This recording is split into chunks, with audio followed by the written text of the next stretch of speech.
अभी जो खबरें हैं उन खबरों की बुनियाद के ऊपर क्या पाकिस्तानी आवाम को सिर्फ यही सुनने को मिलेगा कि पेट्रोल की कीमत कम हो गई और मुस्तकबिल में भी कम हो जाएगी, या फिर कुछ और भी सुनने को मिलेगा कि बॉर्डर खुले हैं, तजारत हो रही है, बिलियन डॉलर्स की अशिया एक दूसरे के ममालिक के अंदर जा रही हैं, पाकिस्तान तेल जो है वो खित्ते के ममालिक से ख़रीद रहा है, पाकिस्तान बिजली कहीं से ख़रीद रहा है, गैस पाइपलाइन जो है उसके अंदर तोसी हो चुकी है? क्या ऐसा भी सुनने को मिलेगा, या फिर हम ये समझें कि माजी की किताबों के अंदर ये तमाम तर तहारीर जो हैं ये दफन हो चुकी?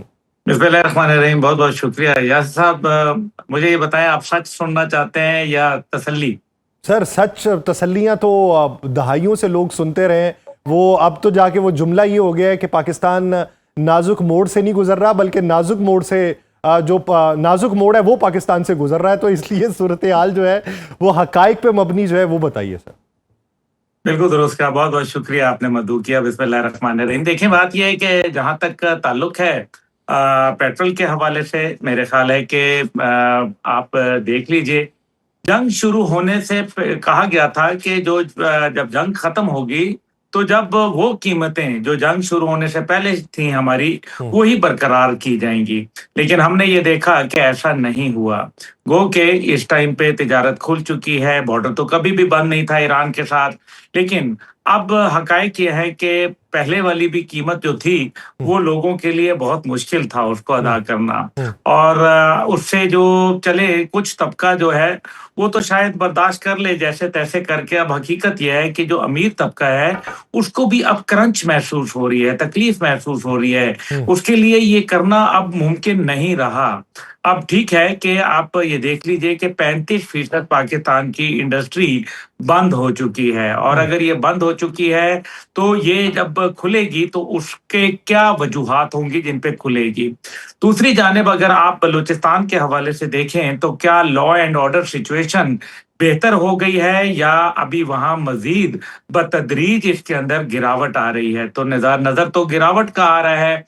और अभी जो रिपोर्ट आई है उसमें पाकिस्तान में होने वाली दहशतगर्दी, 2/3 दहशतगर्दी जो है वो आपकी बलूचिस्तान में हुई है, जिसका मतलब यह है कि ईरान का बॉर्डर आपके लिए फिलहाल काबिले इस्तेमाल नहीं हो सकता। दूसरी जानिब जो है वो आपका जो गवादर पोर्ट है उसके ऊपर इंटरनेशनल लोगों की नजरें हैं, और यही वजह है कि बलूचिस्तान को उन्होंने दहशतगर्दों की आमाजगाह बना के रख दिया। अभी हालिया जो सिर्फ 4 दिन पहले गालिबन जब यूनाइटेड नेशन में 1267 करारदाद के तहत, जिससे आप किसी को दहशतगर्द करार दिलवाते हैं, उसके एहसास से मुंजमद करवाते हैं, सफरी पाबंदियां आयद करवाते हैं, और दीगर इस किस्म के जो उनके सपोर्टर होते हैं या सोशल मीडिया अकाउंट उनके बंद कराए जाते हैं, उसको आर्टिकल 1267 कहा जाता है। जब ये सिक्योरिटी काउंसिल में करारदाद के मुतालिक बात आई, बीएलए और मजीद ब्रिगेड को, जिसको ऑस्ट्रेलिया ने, अमेरिका ने और बरतानिया ने दहशतगर्द करार दिया, उसके ऊपर मजीद कहा गया कि जनाब आप सबूत और शवाहिद दें। तो क्या जब अमेरिका ने और इन ममालिक ने उनको दहशतगर्द करार दिया था तो बगैर सबूत और शवाहिद के थे जो अब हमसे सबूत मांग रहे हैं? तो आप ये देख लीजिए कि ये अभी मुआहदा हुआ नहीं था, लेकिन अभी हमें उसके समरात मिलना शुरू हो गए हैं। यानी कि अमेरिका की यारी जो है वो ज्यादा देर बरकरार नहीं रहती। अब जो उसका दूसरा पहलू आप देखें कि मुआहदा इस्लामाबाद में बिल्कुल हुआ पड़ा था, बिल्कुल आप समझे कि हमारे मुंह से निवाला निकाल के पहले जेनीवा ले जाया गया, फिर जो है वो दूसरा क्या नाम है उसका, जगह का नाम बुगिन स्टॉक, वहां लेके जाया गया, और वो भी अभी जो है वो मामला उस अंदाज में नहीं पड़ा। अभी तो खैर हमारे आज गए हैं वजीर दाखिला, एक दफा, चौथी दफा दोबारा गए हैं ईरान, और देखें वहां क्या बातचीत होती है। लेकिन ईरान ने भी कहा कि जनाब अगर लबनान के ऊपर जंग जारी रखनी है तो मतलब तो यही है कि खित्ते के अंदर अमन नहीं रहेगा। लेकिन यहाँ जो बात हो रही है, लबनान पे बाद में बात करते हैं, पहले पाकिस्तान की बात खत्म कर लें। देखिए, हमारे लिए तिजारत तो बहुत बढ़ सकती थी, इसमें कोई शक नहीं है। मैं पहले भी मुतअद्दिद बार आपके प्रोग्राम में भी गुजारिश की कि $90 बिलियन का यूएई के साथ ईरान का ट्रेड था, जो कि खत्म हो गया। अब मजीद उसके अंदर मुझे कहीं बढ़ोतरी नजर नहीं आ रही, चाहे माफी तलाफी हो जाए जो मर्जी, लेकिन सुलह होने के बावजूद मामलात वैसे नहीं रहेंगे क्योंकि शीशे में दरार आ गई है। तो ये पाकिस्तान ने इसके सिलसिले में क्या किया, हजूर वाला, पाकिस्तान सोया हुआ था जब ईरान के ऊपर से पाबंदियां दौरान जंग उठी, तेल की जो है वो पैदावार के हवाले से और तेल की सेल के हवाले से, हम्म। तो रूस के ऊपर से भी उठी। जाके भारत ने और दीगर ममालिक ने फटाफट फायदा उठाया और मिलियंस ऑफ बैरल के उनके साथ मुआहदे कर डाले। पाकिस्तान को तो हुर्मुज की जरूरत ही नहीं थी, पाकिस्तान का तो बॉर्डर ही चल रहा था, तो अच्छा, फिर आपने गुल उस साहब टाइम पे हकीकत फैसला क्यों पसंदाना नहीं किया? होकर देखें तो आप क्या समझते हैं कि ईरान के साथ हमारे वैसे भी जो तेल की ख़रीदारी के मुआहदे हैं वो माजी के अंदर नहीं थे। हाँ, जिस तरीके से ईरानी रिफाइन तेल पाकिस्तान में आता है वो आप भी जानते हैं, आधी दुनिया जानती है, वो उसको बताने की ज़रूरत नहीं। लेकिन जिन ममालिक ने उसके साथ एग्रीमेंट किए वो तो पाबंदियों के दौर में भी उनसे ख़रीद रहे थे, चाहे शैडो फ्लीट के ज़रिए ख़रीद रहे हों, चाहे बबांगे दोहल ख़रीद रहे हों, तो उन्होंने ही उसकी प्रोक्योरमेंट जो है वो बड़ी तादाद के अंदर या मिकदार के अंदर की है। तो ऐसे में पाकिस्तान के लिए क्या ऑप्शन था कि पाकिस्तान उस वक्ती तौर पे फ़ायदा उठाने के लिए क्या इकदाम उठाता? पाकिस्तान जो है वो अपना ट्रेड जारी रखता ना, बॉर्डर के जरिए जो अभी आपने तरीका कार बताया है उसी को लीगलाइज कर देते। आपका बेहतरीन तरीके से आ सकता था, आप उस टाइम पे सस्ते दामों पे तेल खरीद सकते थे। देखें, ये बात तो अब मुझे कोई ना बताए, क्योंकि माजी के 4 ईरानी सदूर अपने मुंह से मुझे बता चुके हैं कि हम तकरीबन पेट्रोल को 16 रुपए और डीजल को 8 रुपए लीटर आपके बॉर्डर पर देने के लिए तैयार हैं। बिजली को 4 रुपए यूनिट आपको देने के लिए तैयार है और 105 मेगावाट का मंसूबा तुर्बत में ऑलरेडी ईरान से बिजली आ रही है और वो वहां से चल रही है। अब आपने क्या करना है, उसको कनेक्शन देना है मेन ग्रिड के अंदर, ताकि पूरे पाकिस्तान के जो बिजली का मसला है वो हल हो जाए। लेकिन आप नहीं ले सकते।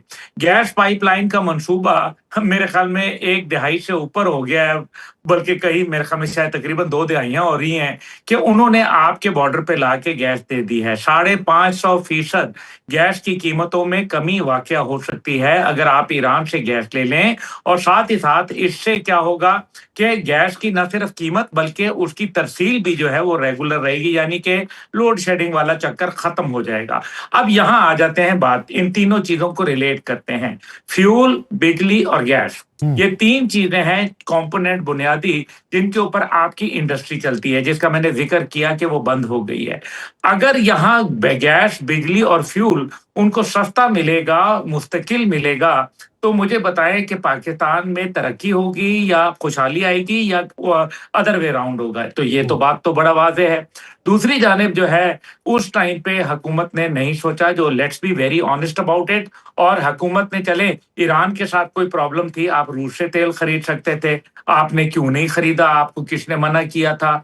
तो ये वो तमाम बातें हैं जिनके ऊपर मैं सिर्फ एक जुमला ये कहूंगा कि अगर आपने मगरिब का बनाया हुआ जो असूल था, न्यू वर्ल्ड ऑर्डर जो 9/11 के बाद वजूद में आया, अगर आपने उस पर चलना है तो गुड लक टू यू, क्योंकि उसमें खैर का रास्ता नहीं है।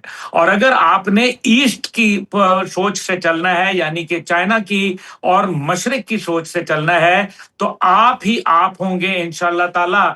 ये परवाज जो है ना, इसके अंदर करगस और शाहीन एक ही सतह जो है वो एक ही फजा में परवाज करते हैं, लेकिन करगस का मुकाम और है, शाही का मुकाम और। इसलिए आपको ये फैसला अब करना है, इट इज हाई टाइम। अच्छा गुल साहब, एक चीज़ बताइए, आपने बड़ी होशरुबा बात की कि 4 सुदूर साबिक, चले मौजूदा की बात नहीं करते, साबिक 4 सुदूर ने आपको ये बताया कि 16 रुपए फी लीटर पेट्रोल और 18 रुपए फी लीटर डीजल बॉर्डर पे देने को तैयार। 8 रुपए, 8 रुपए पेट्रोल, 8 रुपए, 8, आप कह रहे हैं कि 8 रुपए पेट्रोल और 16 रुपए डीजल?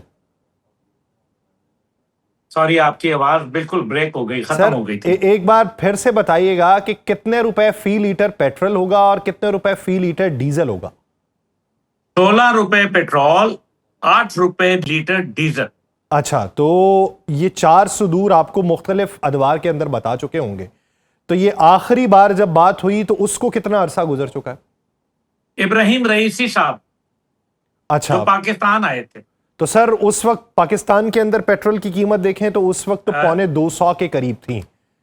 अगर उस वक्त यासर की साहब, बात, मैं माजरत चाहता हूँ, आपकी आवाज पता नहीं शुरू में ब्रेक हो रही है, बिल्कुल कोई टेक्निकल इशू आ रहा है। मुझे शुरू में एकदम बैठ जाती है आवाज। अच्छा गुल साहब, अगर अब आपको आवाज आ रही है तो मेरा अब ठीक है।